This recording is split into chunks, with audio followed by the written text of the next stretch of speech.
정당한 공무집행이었고 저희 형님은 안타깝게도 정신질환으로 자살 시도 교통사고로 냈고 또 실제로 나중에 강제 입원을 당했지요.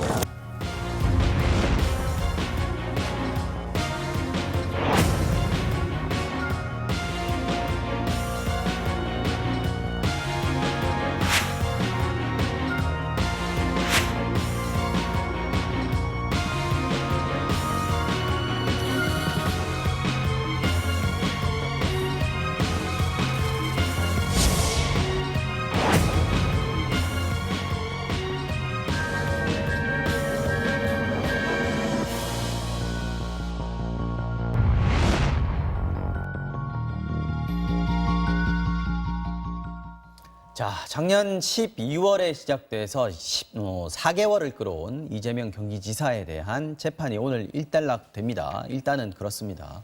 현재 수원지법 성남지원 제1형사부에서 결심 공판이 진행 중인데요.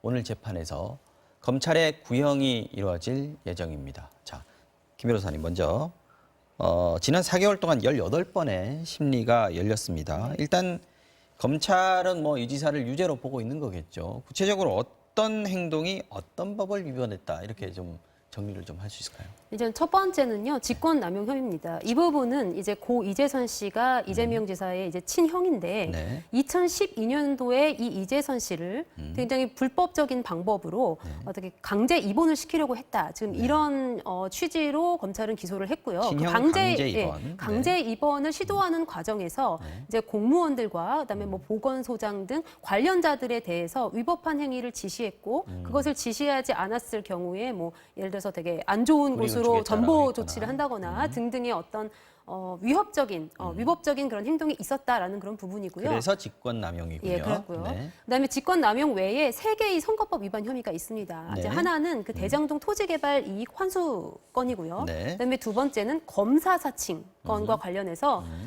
모두 다 이제 토론회에서 이런 부분을 어떻게 그런 적이 있지 않습니까?라고 상대 후보가 물었을 때 아닙니다라고 부인한 그런 부분이고요. 그다음에 또 이 친형 강제 입원 사건도 마찬가지로 네. 친형을 강제 입원시키려고 한 적이 있죠라고 물었을 때 아니다라고 부인한 부분에 대해서 네. 허위사실 유포로 걸린 거죠, 이거. 예, 그 부분 이제 허위사실 공표죄, 선거법 위반으로 그렇게 지금 기소가 되어 있는 상황입니다.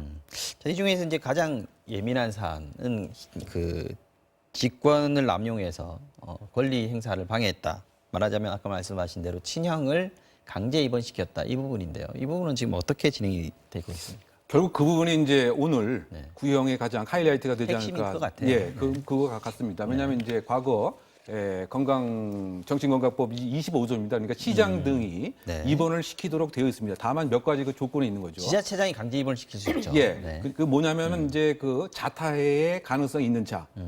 그런 다음에 이 사람을 네. 대면 진단을 한 다음에 네. 입원 절차가 이제 진행되어야 되는 것인데 여기서 그 대면 진단에 있어서 입장이 갈라지는 거죠. 네. 진단 자체는 뭐냐면 직접 의사가 만나서 얼굴을 보고 진단을 해야 됨이 원칙이다라고 하는 것이 검찰의 생각인 것 같고요. 네.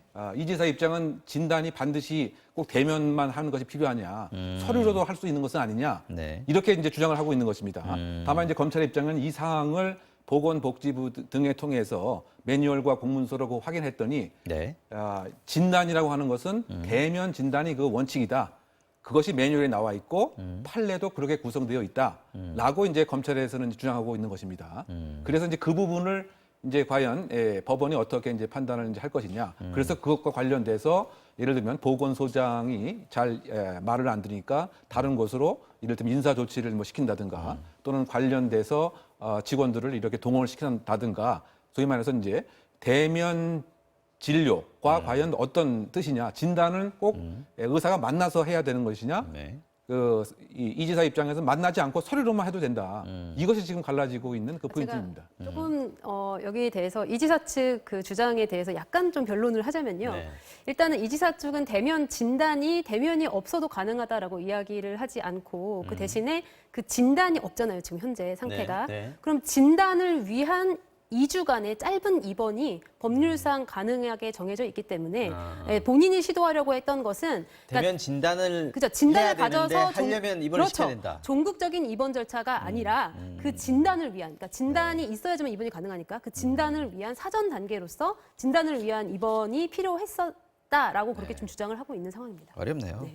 그죠? 지금 강제 입원 부분이 가장 핵심적이고 또 뜨겁게 맞붙고 있는데 다른 혐의들은 어떤 식으로 지금 쟁점이 진행되고 있습니까? 예, 일단은 저는 이제 허위사실 공표잖아요. 이제 우리가 공표라는 법률 용어를 쓸 때는 사실은 이제 그것은 내가 이제 선거에서 유리하게 사용할 목적으로 이게 그렇죠. 좀 더 적극적으로 대중을 향해서 이렇게 공표하는 행위가 있어야 행위가 성립된다고 보는데요.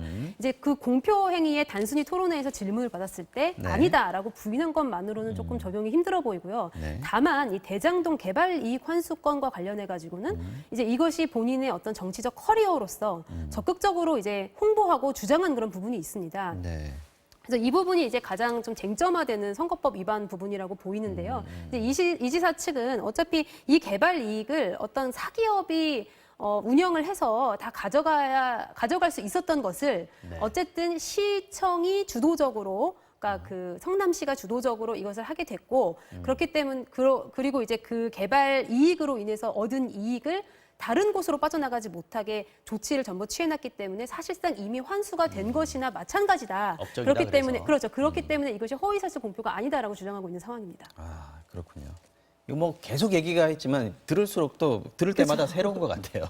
자, 오늘 재판에서는 이제 결심 공판이니까 검찰의 구형이 이루어지는 겁니다. 이제 결국은 재판부가 어떻게 이걸 판단하고 어느 정도의 형량을 내리느냐 이게 굉장히 중요한 건데 지금까지 어떤 재판 과정은 보면 재판부의 어떤 그 태도라 그럴까요?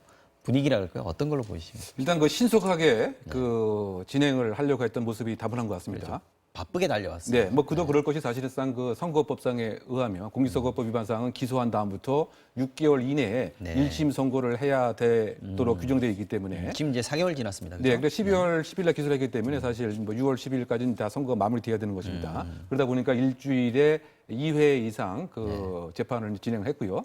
거기에 그 참여한 뭐 증인만 해도 50여 명이 훨씬 넘는 것 같습니다. 그러니까요. 다만 출두하는 모습 굉장히 많이 봤어요. 네, 뭐 이를테면 뭐 경찰 정보관에서부터 시청의 그 청원 뭐 경찰뿐만이 아니고 이제 정신병원 원장과 보건복지의 상당히 정신건강 많았고요. 공무원들 네. 그 중간에 조금 또 증언의 내용이 처음에 검찰에서 진술했을 때하고는 달라지는 이런 모습들도 이제 분명히 그 있었던 것 같습니다. 네. 그 어쨌든 그 핵심 그 포인트는 형에 대해서 강제 입원을 시키려고 했던 것이 이제 어떤 것이냐 이 부분에 대해서 집중적으로 재판관이 들으려고 했던 것 같습니다.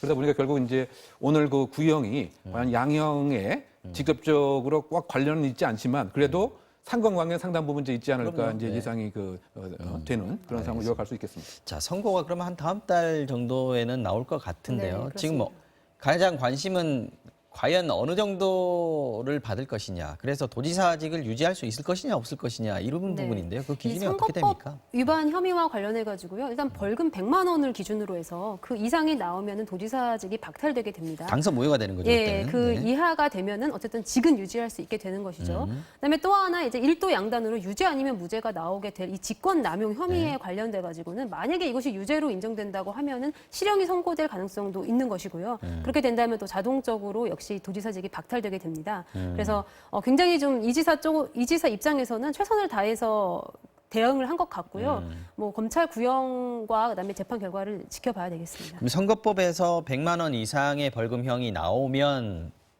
무조건 네, 그렇죠. 만약에 있는 거고 네, 선거법에서 100만 원 이상의 벌금이 나오고 직권남용 혐의는 무죄로 된다라고 하면은 도지사직은 박탈되고 자연인 신분으로 돌아가게 됩니다. 아, 그렇군요. 그런데 어쨌든 도지사 둘 중에 하나라도 그러니까 직권남용에서 실형이 나와도 금고 이상의 형이 네, 나오면 그렇죠. 네, 금고 또 1년 역시 이상의 형이면 역시 도지사직은 박탈됩니다. 박탈되는 네. 거군요. 알겠습니다.